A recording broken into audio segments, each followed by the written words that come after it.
Julgados e comentados. A jurisprudência sob a ótica do Ministério Público. Uma produção Ministério Público do Paraná.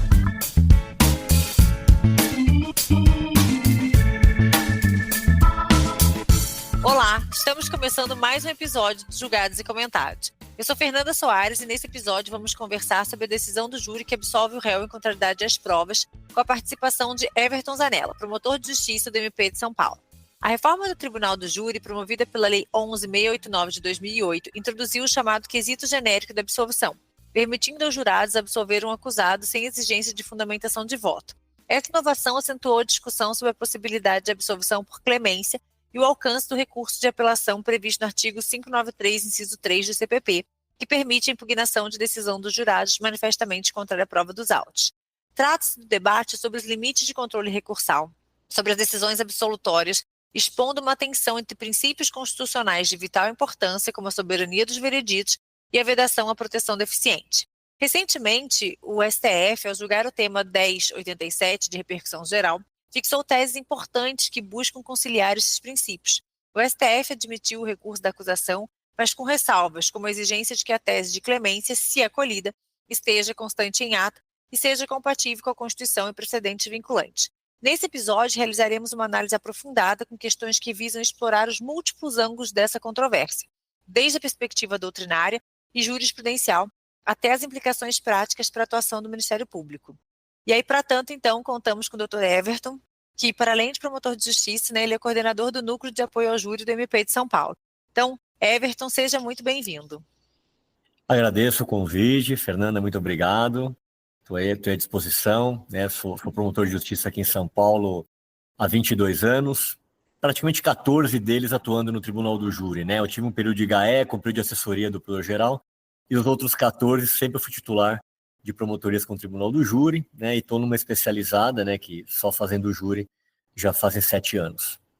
E ainda é o coordenador do núcleo de... E sou coordenador do núcleo de apoio ao júri desde o ano passado, né? O nosso núcleo ele é fundado em 2022, já tivemos alguns coordenadores muito competentes, inclusive, né? O Dr. Aloysio Maciel, o Dr. Márcio Frigi, o Dr. Fábio Goulart. Eu sou o 4º coordenador do NAGE do Ministério Público de São Paulo.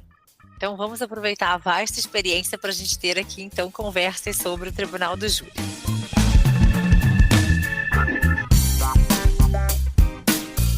Olha só, doutor Zanella, considerando a expressa previsão constitucional da soberania dos vereditos no Tribunal do Júri e a garantia de sua competência para o julgamento dos crimes dolosos contra a vida, ao mesmo tempo em que o CPP, em seu artigo 593, admite recurso de apelação quando a decisão dos jurados for manifestamente contrária à prova dos autos, como o sistema jurídico brasileiro busca harmonizar esses princípios aparentemente antagônicos? Bom, é uma questão bastante interessante, claro que é uma polêmica, é uma controvérsia muito interessante de se entrar, né? Porque se de um lado o Supremo Tribunal Federal entendeu pela clemência, né, como uma decorrência da plenitude de defesa, né, e de um quesito genérico de absolvição criado pela Lei 11.689 de 2008, né, por outro lado, claro, né, nós temos que ter alguma forma de controle da decisão dos jurados, né? Tanto por uma questão de contraditório, por uma questão de ter efetivamente uma proteção penal efetiva no combate aos crimes mais graves, que são os crimes dolosos contra a vida. Então, sempre eu digo que é preciso buscar uma harmonia, um equilíbrio do sistema. Tá? Me parece que a clemência é algo inevitável, ela chegou para ficar, foi reconhecida já pelo STJ e depois pelo STF, não tem mais muito jeito, né? Ela vem de uma soberania do veredito, de fato, tá? Mas claro que ela não pode ser arbitrária, né? A gente sempre entende que clemência, ainda que seja algo sem volta, digamos assim, ela tem que estar dentro dos parâmetros e tem que respeitar aos valores fundamentais de um Estado democrático de direito. E quais seriam, por exemplo, esses parâmetros que impedem, então, que a soberania resulte em um poder excessivo por parte dos jurados? Né? E como o duplo grau de jurisdição se manifesta nesse contexto? A gente tem que analisar que nós temos o recurso de apelação cabível, né, sempre que a decisão do jurado for manifestamente contrária à prova dos autos, né? E dentro deste contexto, nós vamos ter decisões manifestamente contrárias porque foi decidido pelo jurado, por exemplo, tá, uma negativa de materialidade, uma negativa de autoria, que são evidentemente contrárias à prova do processo, e nós não estamos falando de clemência, e o recurso cabível, né, vai ser o do 593, inciso 3, a linha D do CPP, tá? Quando é a clemência, que é o inciso, o quesito genérico, né, melhor dizendo, de absolvição, né, o jurado absolve o acusado, mesmo já reconhecendo materialidade e autoria, penso eu que a clemência tem que ser algo muito específico, né, e uma exceção à regra geral.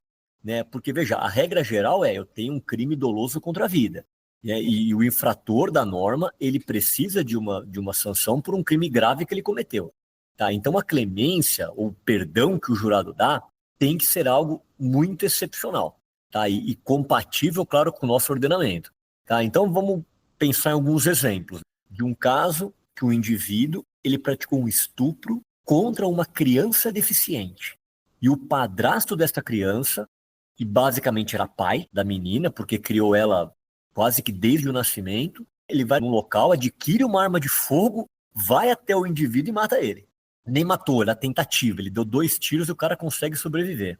Esse é um caso expresso que eu atuei, que o jurado reconheceu a clemência.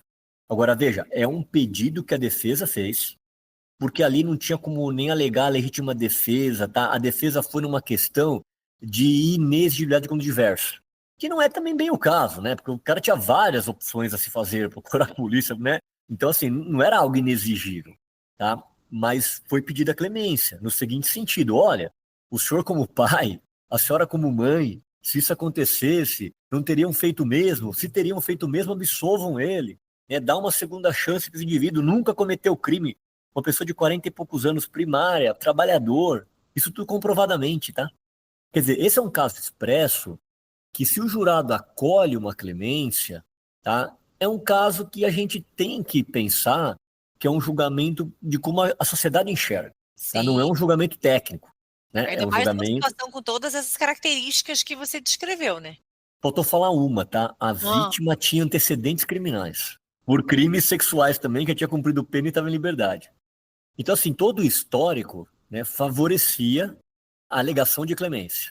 Foi alegada pela defesa, foi acolhida pelo jurado, está até no meu prazo recursal. Então, todo esse cenário, ele leva a uma decisão de clemência, né? Nós tivemos um caso, só para citar como exemplo, tive um caso no Rio de Janeiro de uma mulher que matou um policial militar, até do BOP, ficou conhecida, acho que ela também era policial militar, né? Que ela era vítima de constante violência doméstica, e teve um dia que ele dormiu, ela falou e matou ele. Quer dizer, não é uma situação de legítima, não é uma situação talvez de inexigibilidade, porque é difícil você pensar que a outra conduta era inexigível, né? Quer dizer, a defesa alegou clemência e foi reconhecido pelo júri. E, aliás, a salvo engano, até é o caso, eu não sei se é o caso que gera o julgamento do Supremo, mas é um caso que chega nos tribunais superiores, por recurso do MP. E que foi mantida, né? Foi mantida. Eu acho que o exemplo que eu dei é até mais clássico, digamos, como a clemência. Eu acho. Que o exemplo foi que recente aí seu é o mais clássico possível. É um exemplo que, por exemplo, eu quando eu dou aula de direito penal, né, lá na Universidade de Mackenzie, quando eu dou exemplo de privilégio, eu dou um exemplo como esse. Isso é um evidente caso de privilégio, mas na cabeça do jurado, diminuir a pena é pouco, né? É a cabeça da sociedade, essa é a questão. E aí a gente tem que, nesse caso, realmente concordar, né? Não concordar, mas tem que concordar com a decisão do jurado, eu me refiro. Exatamente, a gente não pode concordar, penso eu, tá? Eu não posso concordar que alguém tire a vida do outro. Exato. Porque você não tem a vingança privada. Eu acho que nosso papel de Ministério Público é pedir a condenação, ainda que se alegue o privilégio, que foi o que eu fiz. Eu acho que esse é o nosso papel. Mas acho que nós temos que se colocar do outro lado e ver que, se o jurado absolve, não é um absurdo. Sim, e entender. Quando eu falei concordar, é nesse sentido da gente entender, né? Até a gente consegue fazer a reflexão dos motivos que levaram o jurado àquela decisão, né? A partir do momento que você coloca um júri soberano, né, a sociedade para decidir, você não pode esperar um julgamento tão técnico, ou nada técnico, né? Que esse caso não é técnico, né? O juiz de direito teria condenado. E o objetivo até, né, da absolvição, de maneira como foi redigido, é nesse sentido, justamente. É nesse sentido, é exatamente nesse sentido.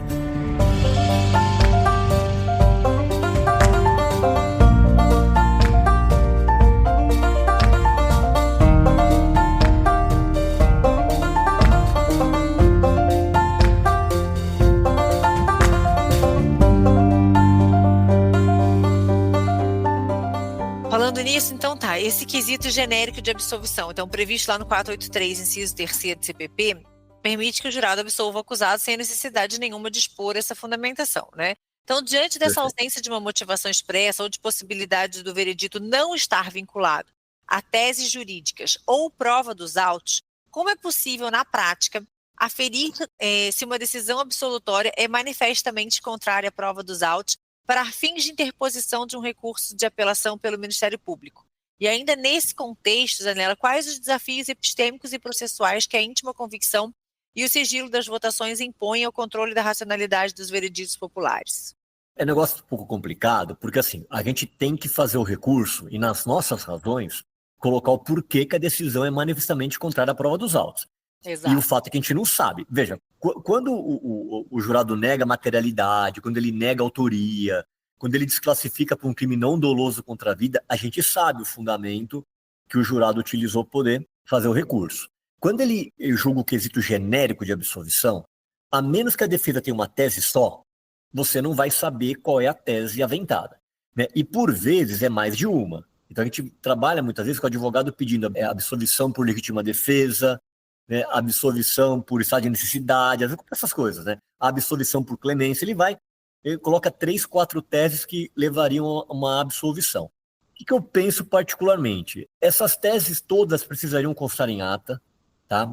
Quais são as teses que a defesa está alegando, tá? Por mais que a gente não saiba qual delas o jurado acolheu, eu acho que todas têm que estar constando em ata. Se tiver uma tese só, vamos rebater ela. Se tiver 2, vamos rebater as 2. Se tiver 3, vamos rebater as 3, porque não tem muito por onde a gente sair, tendo em vista que você não tem a fundamentação, né? Então, a convicção íntima, ela tem essa questão, né?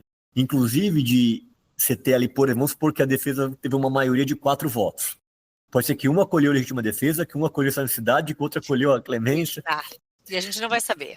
Não vai saber. Então a gente vai ter que, efetivamente, como membro do Ministério Público, recorrer de tudo, né?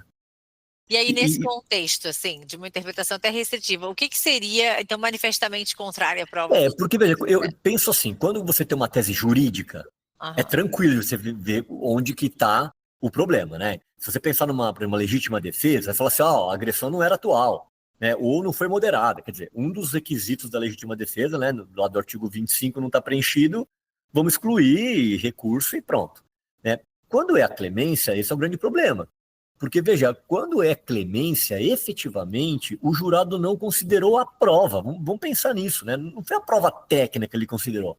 Ele considerou uma questão que é extrajurídica, né? É isso que ele considerou pela soberania dele, né? Então, penso eu que, ainda que a gente vá fundamentar no inciso D, o nosso fundamento este não é um caso de clemência. Por mais que se entenda que a clemência já foi reconhecida pelos tribunais, neste caso concreto, não me parece que seria um caso de clemência, né? Então, a julgar por clemência aqui, vamos imaginar que acolha-se uma tese inconstitucional como de legítima defesa da honra, que o Supremo já rechaçou. E, claro, se o advogado alegar, nós, como membro do MP, vamos falar, não pode, né? Nem que hesitar. Mas vamos imaginar que o julgamento tem essa base. Ou que é uma tese preconceituosa, né, uma tese racial, uma tese de xenofobia. A gente vai falar, isso aqui não cabe clemência, porque eu estou afrontando o direito, garantias fundamentais, né? Estou trazendo uma proteção deficiente do direito penal. Então, eu penso que o nosso recurso ele não vai acabar não batendo exatamente na questão contrária à prova, né? É muito mais uma questão de falar, não é caso de clemência. Então fica um negócio estranho, né? Porque é como se a clemência fosse um estranho no ordenamento, né? Não está previsto na lei, você insere ela lá e você tem que adaptar o recurso. Essa que me parece que é a realidade, né? Então, mas diante de todas essas nuances da clemência, tá? E partindo da premissa de que o Estado Democrático de Direito não admite um poder sem limite e que todo atuário estatal deve estar em harmonia com os direitos e os direitos fundamentais, como a gente pode conciliar essa possibilidade de absolvição por clemência irrestrita com os princípios como a segurança jurídica, a igualdade, a proibição de proteção deficiente, que se impõe ao Estado o dever de proteger bens jurídicos essenciais como a vida? Veja, Fernanda, limita. Não tem como falar que não limita. Quando você admite uma absolvição por clemência, se a gente voltar a um tempo antes da decisão do Supremo e começou-se a se falar de clemência, eu acho que a grande maioria dos membros do Ministério Público sempre foram contra, né, por Sim. entender que era um poder que se dava ao jurado completamente, né, arbitrário, de julgar em desacordo com a prova dos autos. Sim, Né? discutia-se até se era um direito do acusado, do jurado, aliás, ou uma falha até do próprio sistema dessa previsão, né? Porque é difícil falar que é um direito do jurado, né? O jurado tem direito, Pois é. me parece que está mais por uma falha mesmo, né? Porque a partir do momento que você prevê que a condenação ou uma absolvição, ela tem que ter respaldo em provas, e você tem prova de materialidade, prova de autoria, não tem excludente, e você absolve alguém, você está em descompasso com tudo aquilo que a gente sempre estudou. A verdade é essa. Né? Então, a partir do momento que você admite a clemência, você vai estar em choque com outras questões. Né? É como se eu pegasse assim, ó, a clemência é uma decorrência, que é isso que o ministro Gilmar Mendes colocou como relator. Né? Ela é uma decorrência da plenitude de defesa. Sim. Né? E da soberania do veredito. Então, ele usa os dois princípios constitucionais para dizer que a clemência decorre delas. E, obviamente, que ele está em choque com a segurança jurídica, está em choque com o contraditório, está em choque com a proteção, com a vedação da proteção deficiente. Mas é aquela ideia que no ordenamento, ou na nossa análise jurídica, a gente sempre está em choque, né? Aí você vai ter que escolher, Tem pelo que menos para certas compor. decisões, quais vão preponderar naquela situação, né? Eu acho que a gente faz Parece. uma questão de proporcionalidade, Aham. razoabilidade, né? Da mesma forma que a gente discutiu, por exemplo, a questão do estado de inocência com, né, a prisão imediata, né? Uhum. E o Supremo vem, né, que é o tema 1078, né? Isso. 1078, é. E o Supremo vem e diz, olha, não, pode cumprir a pena de imediato, não ofendemos a presunção de inocência porque o júri é soberano. Soberano. Né? Mas, de uma certa forma, você está opondo presunção de inocência e soberania. Sim. E está fazendo a soberania, pelo menos nesse Prevalecer. caso concreto, prevalecer. Exato. E Né? da clemência, aí você está ponderando Você pelo está outro fazendo o lado. contrário. Está Exato. fazendo o contrário. Exato. E a É. gente, como operador, fica aquele negócio, né? Vai para um lado, vai para o outro, vai para um lado, vai para o outro.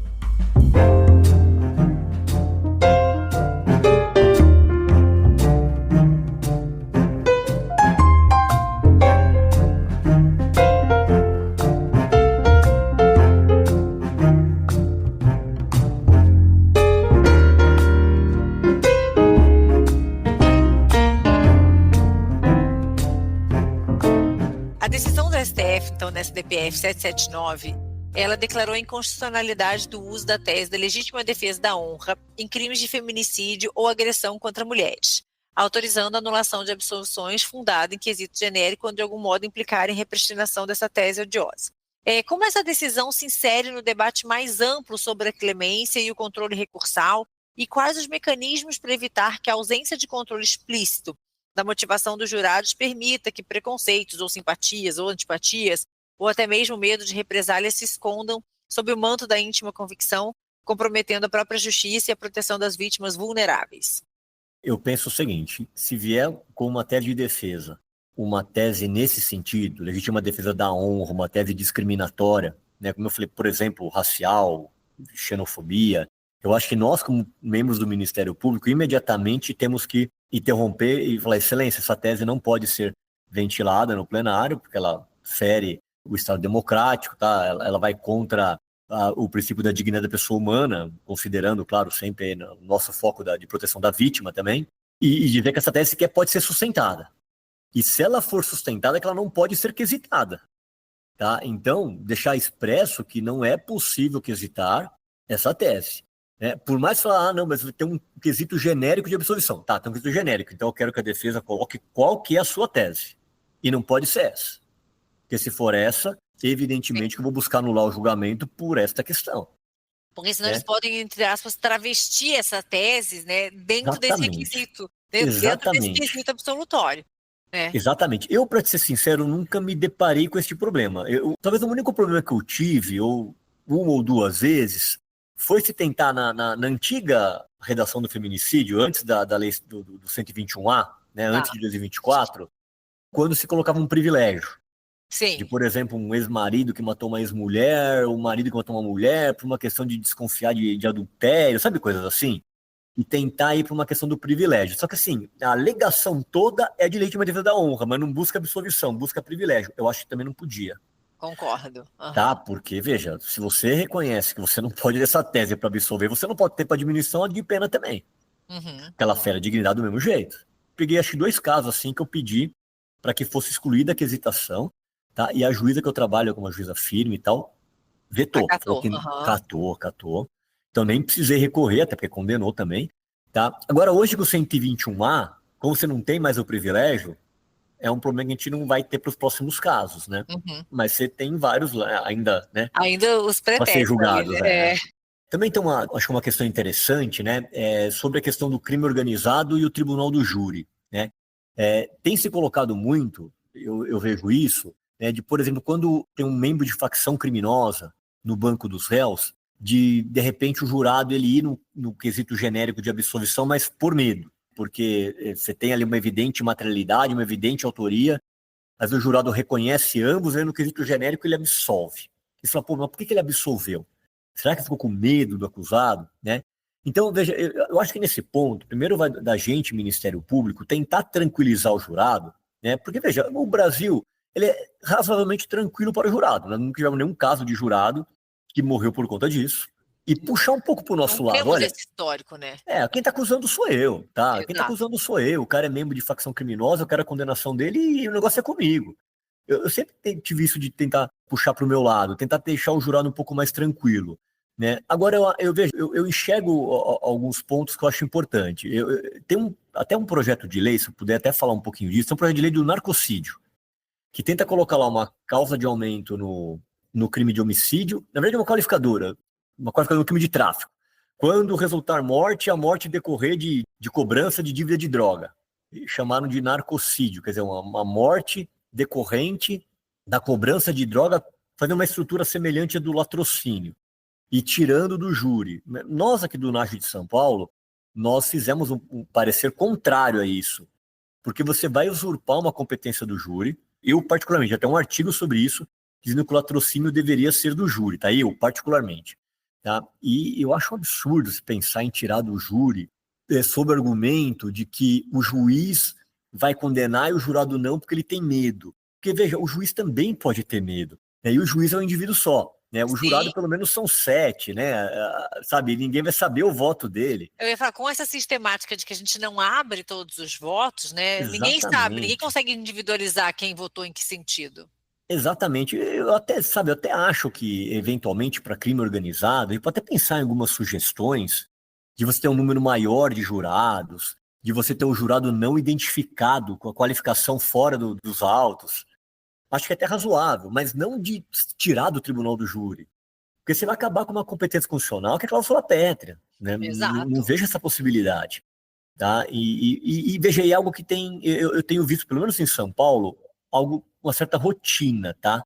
Hoje a Polícia Civil tem conseguido investigar um pouco mais o Tribunal do Crime, aqui, da facção criminosa.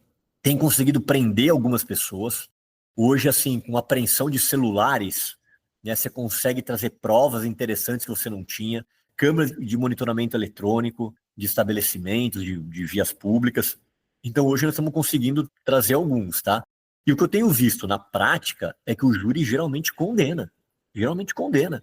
Então, eu acho... Sabendo desse contexto todo que é Tribunal do Crime, eles estão condenando. Estão condenando. Eu acho uma falácia, até eles podem ter medo, até acho que é evidente que pode ter medo. Mas eu tenho visto... É jurado, pelo menos aqui em São Paulo, tá? A maioria dos jurados condenando. Tá? E um caso ou outro de absolvição que eu tenho visto é algo que, assim, até talvez tenha uma base em prova. Eu nunca vi nenhum caso tão evidente que o jurado tenha absolvido e você fala, pô, absolveu na clemência, de onde ele tirou isso? Que, evidentemente, com um membro de crime organizado que mata num contexto de execução, não dá para ter clemência para ele. Exato. Então, esse é um caso que eu acho interessante. Mas eu tenho um caso que o Tribunal de Justiça de São Paulo anulou. Veja o que aconteceu, tá? Um casal dá à luz a um bebê e a acusação é de que eles matam o bebê. Eles colocam o bebê dentro de um vaso sanitário e o bebê morre por asfixia. A tese de defesa, embora tenha no laudo que o bebê nasceu vivo e depois morreu, é que ele morreu por uma insuficiência respiratória e não pelo ato deles jogarem lá dentro, ainda que eles tenham jogado. Ainda que eles tenham jogado vivo, a tese da defesa foi de A tese da defesa é que ele estava morto.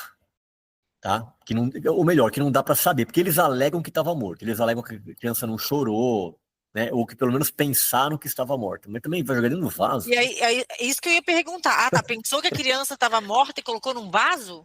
Pois é. Enfim, a mulher começou a ter sangramento, porque ela tinha dado o parto, né? A polícia chegou, a polícia viu ali um saco com alguma coisa dentro, suspeitou, viu que era um bebê, prendeu os dois em flagrante. Enfim, o que acabou acontecendo? O cara foi condenado, a mulher foi absolvida. E no quesito, o que aconteceu, na verdade? Materialidade, sim. Autoria, sim. O júri absolve? Sim. Eu acho que o jurado até votou errado, tá? Agora, o que acontece? O julgamento foi concomitante dos dois? Foi concomitante. Estranho, né? Então, Muito. assim, Por isso que eu pensei assim, eventualmente cindiu por alguma razão. Que quem joga o bebê é ele. Tá? Mas assim, era meio, né? meio Mesmo certo, era meio combinado. Eu até pensei, talvez, posso até pedir para desclassificar para um infanticídio, mas eu achei que era homicídio porque eu achei que ela estava perfeitamente no estado. Ela liga pro cara, ó, tá nascendo, vem para cá, vamos resolver. Ela que fala isso para ele. Isso tem no celular, o celular foi apreendido. Enfim, absolvem ela, não tem nem alegação de clemência. A alegação Sério? eles pedem para absolver com o argumento de que, como o bebê já estava morto, eles não praticaram crime. Então, isso aqui vai mais uma negativa de autoria, concorda? Sim. Reconheceram a autoria, mas entenderam que era para absolver. E eu recorri. Mas se eles e acharam falei, que o bebê estava morto, como que eles absolveram ela e condenaram ele? ah, pois é. Não tem como explicar. É meio inexplicável. É que eu acho que, no fundo, embora essa seja a tese de defesa, eu acho que não foi nisso que eles acolheram. Acho que eles quiseram condenar o cara que jogou e pensaram nela como alguém que estava frágil ali, pós-parto. Ela foi induzida a ele a abortar antes, tomou o abortivo, não conseguiu. Então, assim, ele que meio que direcionava, era um cara bem mais velho, ela era nova ainda. Entendi. Eu acho que foi mais ou menos nisso, né? Só que, veja, eu entendi que eles quiseram absolver, ou eles erraram ou quiseram absolver porque ficaram com dó dela. Clemência. Só que a defesa não alegou. Tá? E eu pedi anulação, disse que não era caso, né, de absolvição, era mais frente contrária à prova dos autos, porque os quesitos não dá para reconhecer autoria e não reconhecer. Sim, aqui é um caso de prova manifestamente contrária, né? Um caso claro de manifestamente contrário. Até porque não foi nem alegado, né? Mas foi interessante que o TJ de São Paulo deu a seguinte decisão, falou assim, olha, ainda que se possa aventar uma tese de clemência no tribunal do júri, para esse caso não existe clemência. Foi a vítima uma criança. Quer dizer, olha a questão da ponderação de valores, princípio de proteção integral. Tá? Então, é um caso interessante para servir de parâmetro. Tá? Não, eu estou falando aqui, nem teve o novo júri ainda, então não sei se tem muito problema, mas acho que não, né? Não estou identificando ninguém, então. Não, acho que não. Vai ter um novo júri ainda, né? O TJ anulou para os dois, né? Enfim, até porque a decisão é esquisita, né? Acho que a adesão tem que ser a mesma para ambos, né? Não, sem dúvida, deveria. Por isso que eu te perguntei se não tinha tido a decisão do julgamento, entendeu? Então, assim, foi nesse sentido. Mas só para trazer uns casinhos aí para gente discutir. Não, casos super legais.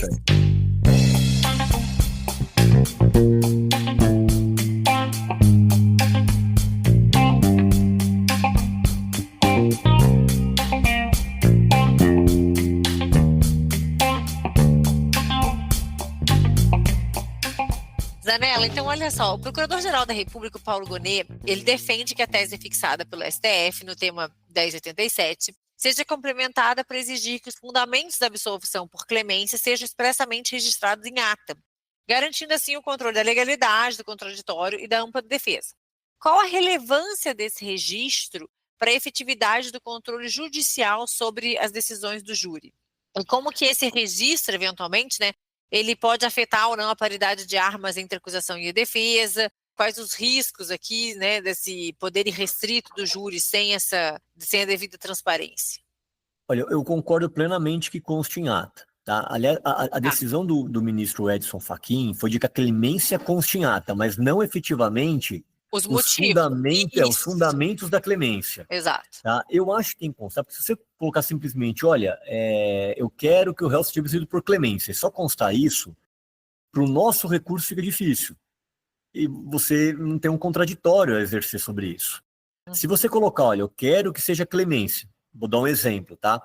Porque o fato é socialmente adequado, ou na visão da sociedade, o indivíduo não merece uma punição do Estado, né? Ou o jurado teria feito, não sei, algum fundamento que a defesa vai colocar qual é. Até para que, no grau recursal, a gente possa contestar e o tribunal possa entender. Porque, veja, a partir do momento que você vai fixar parâmetros, o Supremo não disse isso, tem que ter parâmetros para a clemência, não pode ter um poder arbitrário, ele tem que ser controlado. Para eu ter algo controlado, eu tenho que saber o fundamento dele. Sim. Por que teve clemência? E aí acho que é o papel do juiz-presidente de deferir isso, né? Ó, vamos constar. Por que clemência, doutor? Doutor, por que clemência? Clemência por conta... Eu tive um júri recente que a Defensoria Pública pediu clemência e o argumento da Defensoria era o seguinte, olha, a pena tem caráter ressocializador, o crime já foi há 20 anos, porque ficou no 366, suspenso um tempão, né? O crime já foi há 20 anos, depois do crime ele tinha 18 quando praticou, hoje ele tem 38, trabalha, é bem sucedido, tem família, né? Ele não precisa mais de pena para ressocializá-lo, ele já está ressocializado. Era o argumento da clemência. E ela pediu a clemência e eu até pedi para que constasse, né, o argumento, tá? Porque se o júri acolher, eu vou recorrer em cima disso. Mas não acolheu, tá? Mas e a juíza constou em ata? Constou em ata. Ah, tá. Constou em ata, mas sem oposição da defesa. Ah, tá. A própria defesa falou que a clemência era por esse motivo. E, na verdade, eu até pedi uma vez para a juíza constar, e assim, ela tem constado sempre. Quando a defesa pede clemência, ela pede clemência por quê? Ah, tá. Então, aí Mas você não é todo juiz que faz isso, eu ia falar. Então, Não. assim, aí você já tem o privilégio de trabalhar com uma juíza que já adota esse entendimento. Eu trabalho até com mais de uma, né? Mas com a outra eu não lembro de nenhum caso que precisou. Mas eu acho bem razoável que o promotor peça para colocar qual que é o fundamento e alegue justamente a adesão do Supremo. Olha, o próprio Supremo diz que cabe clemência, mas cabe recurso também. Por quê? Porque a clemência não pode ser arbitrária. E que pra gente ela tem que ser compatível com os fundamentos do Estado Democrático, com a dignidade da pessoa humana. Então eu quero saber qual é o fundamento, para saber se eu vou recorrer ou não. Sim. Contraditório, etc. Acho que a partir do momento que a gente invoca a decisão do próprio Supremo para isso, acho que fica difícil o juiz não constar em ata. Exatamente. Porque, se o Supremo decidisse, clemência absoluta, não caberia recurso. A mesmo que cabe recurso, a clemência não é absoluta também, tem que constar qual é o motivo dela. Penso eu que o Goneta é completamente correto.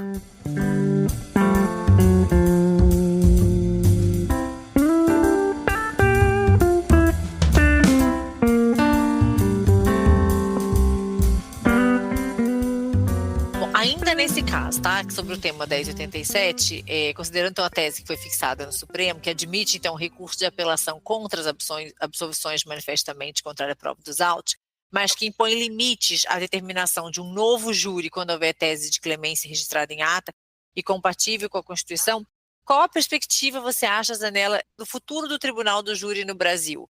E, assim, quais eventuais reformas legislativas ou interpretações jurisprudenciais adicionais seriam necessárias para a gente garantir a efetividade da justiça, mitigar eventuais arbitrariedades e ainda preservar a confiança e a própria legitimidade do júri sem desvirtuar seus princípios fundamentais? Eu acho importante a gente terminar o nosso podcast com esse tipo de reflexão, porque, afinal, acho que quase que diariamente nós temos pessoas defendendo, né, a extinção do próprio Tribunal do Júri. Aqui eu vou começar entrando nesse ponto, tá? Eu sou alguém que gosta muito do Tribunal do Júri, né? Eu sou alguém que realmente entende que a instituição funciona, tá? Ela é uma cláusula pétrea, na minha visão, que não pode ser excluída, salvo com uma nova Constituição, né? Está no artigo 5º. Eu sei que alguns entendem que mesmo estando no artigo 5º, 138, não seria a cláusula pétrea, né? Mas eu entendo que é sim. É até uma segurança para o próprio cidadão de ser julgado por seus pares, né? E me parece que o Tribunal do Júri, a ideia de Tribunal do Júri é uma ideia realmente de um Estado democrático. É de você pegar a soberania popular, está lá no artigo 1º, e trazer, né, para dentro do Poder Judiciário. É o único poder que o povo não elege representante, né? Então ele tem que estar, de alguma forma, dentro do Poder Judiciário. E é no Tribunal do Júri que ele faz esse papel, tá? Então eu acho fundamental para uma democracia você ter a sociedade participando do Tribunal do Júri. Tá? Então eu acho que a gente tem que pensar em mecanismos que aperfeiçoam o tribunal do júri e não mecanismos que enfraqueçam ou levem à extinção do tribunal do júri. Então esse é o primeiro ponto. Tá?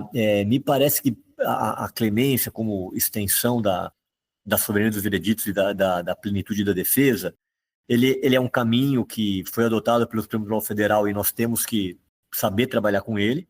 Agora, essa modulação já foi algo importante. Tá? Cabe a clemência, mas não é sempre.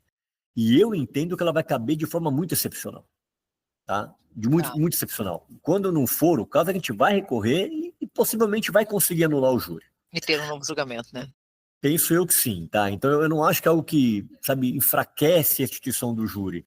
Os casos que eu vejo de clemência, que o jurado reconhece e que o tribunal mantém, são esses casos muito extremos, como esse que eu citei no começo do podcast. Foi esse que você teve ontem, praticamente, né? Foi ontem. Foi literalmente ontem. Foi ontem. Né? Assim, os dois casos que eu lembro de clemência que o tribunal manteve, né, foram casos parecidos, tá?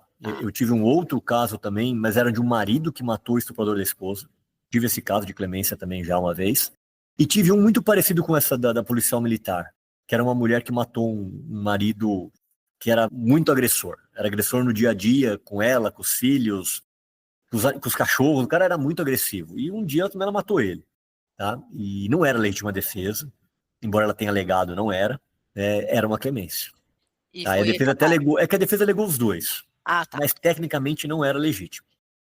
Tá? E veja, eu até recorri. E recorri ao argumento que não era legítimo, e naquela época não tinha decisão do Supremo, tá? Eu falei, não tem como o jurado perdoar ninguém, não tinha ainda. Era um negócio muito novo. E o tribunal manteve. Diz que o júri era soberano. Então, as duas que eu tive mantidas foram casos, assim, que eu acho que a sociedade, ela se coloca no lugar. Casos que são quase exemplos que a gente dá realmente em sala de aula, como sendo de clemência. É um exemplo clássico de privilégio, mas um privilégio, muito privilégio, digamos assim, né? Está quase, né, que o jurado, para ele, não é só reduzir pena, não tem punição nenhuma. Agora, veja, eu acho que algumas propostas, elas são importantes, né? Então, a gente tem que pensar primeiro que a clemência tem razoabilidade. Invocar sempre essa ideia de proporcionalidade, de razoabilidade, quando não for pedir anulação, né? E também exigir dos tribunais que tenham essa razoabilidade. É aquilo que eu falo, a clemência tem que ser excepcional. Tá? Então, ela tem que estar... o que é uma clemência razoável? Aquela que eu tenho a compatibilização dos direitos envolvidos. Esses casos que eu mencionei, você fala aí de dignidade sexual, de integridade física da vítima, não é isso? De um agressor que acabou sendo morto. Né? Alguém que também já tinha afrontado a lei várias vezes. Né? Então, são essas questões. Mas uma questão que eu vejo, que muita gente fala, né, do jurado fundamentar o voto. Então, esse era o meu ponto agora. Se você era a favor dessa proposta que paira de uma modificação para que o jurado agora tenha a necessidade de fundamentar o voto dele. Eu vejo muita gente fundamentando. O que eu vejo, talvez, viu, Fernanda, talvez seja uma inviabilidade na prática. Pois é, eu não consigo nem imaginar isso na prática. Você imagina um jurado votando e fundamentando. Problemas, né? O julgamento vai demorar muito, o jurado não é técnico, como é que ele vai conseguir, eventualmente, né, fundamentar? Eu acho que a fundamentação pelo jurado teria um outro problema. Porque se ele vai fundamentar a clemência, ele não vai ter que fundamentar os outros quesitos também? E aí, talvez, ele tenha que fundamentar materialidade, autoria. Nossa, complicou. Vai ser pior para a gente, como membro do Ministério Público. E outra coisa, né? Se nós tiver que fundamentar, talvez a gente até identifique o voto dele. Imagina um médico fundamentando, ele vai fundamentar de uma forma diferente do engenheiro. Então, eu vejo muito mais problema em fundamentar do que a solução para a clemência. Como eu falei, né? A clemência é algo, eu vejo como excepcional. Então, eu acho que colocar fundamentação para tudo por conta da clemência não funcionaria. Agora, o que eu penso particularmente, que a gente poderia talvez imaginar, né, é que o quesito genérico de absolvição, eu até entendo que ele foi colocado com uma ideia de preservar a plenitude de defesa. Porque antes da mudança de 2008, e eu entrei no MP antes dessa mudança, eu entrei em 2003, eu fiz júri sobre a égide da lei anterior. Por exemplo, uma legítima defesa se desdobrava em vários quesitos. Então, teve um ataque atual ou iminente, teve moderação, né? Aí, assim, só para reconhecer a legítima, tinha que responder sim a 5 quesitos. aí você também evitava que o cara conseguisse uma legítima, porque, né, confundia a cabeça do jurado. Mas veja, eu não acho desarrazoado que cada tese de defesa fosse um quesito. Então, se a defesa alega, por exemplo, Eu também não acho. legítima defesa, estado de necessidade, só para dar um exemplo, tá? Sim. E clemência, vamos lá. O jurado absolve o réu por legítima defesa? Sim ou não? O jurado absolve o réu por estado de necessidade? Sim ou não? O jurado absolve o réu por clemência consistente em, o Gonê alega, tá? Sim. Então, eu não veria como algo que fere a plenitude de defesa você desmembrar essas teses. Porque, veja, são teses diferentes. Por que não é um quesito para cada uma? Não, eu concordo, integralmente. Porque isso aí permite, de forma muito melhor, o contraditório, dá Sem muito mais dúvida. segurança jurídica, Sem dúvida. evitaria decisões arbitrárias. Uhum.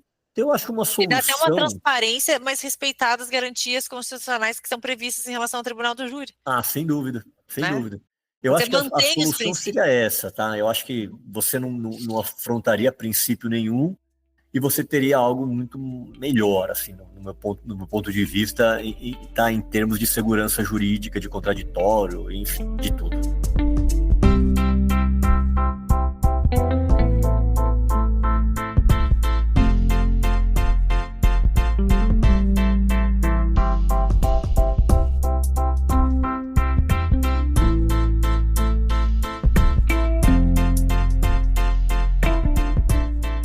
Danella, infelizmente o nosso tempo aqui nos Julgados e Comentados acabou no episódio de hoje.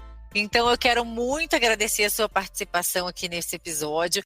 Dizer que os Julgados e Comentados estão de portas abertas para que você volte e a gente possa ter um bate-papo como foi esse, assim, tão interessante, tão instigante, tá? Muito obrigada mesmo. Agradeço muito o convite. Fernanda pode contar comigo sempre que precisar, tá?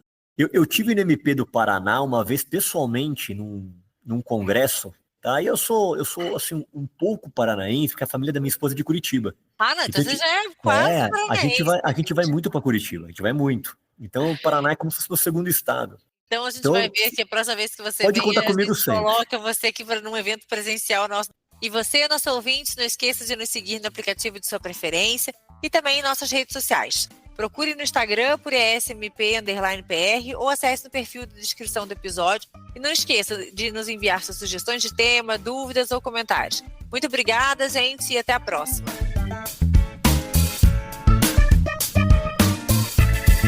Uma produção Ministério Público do Paraná.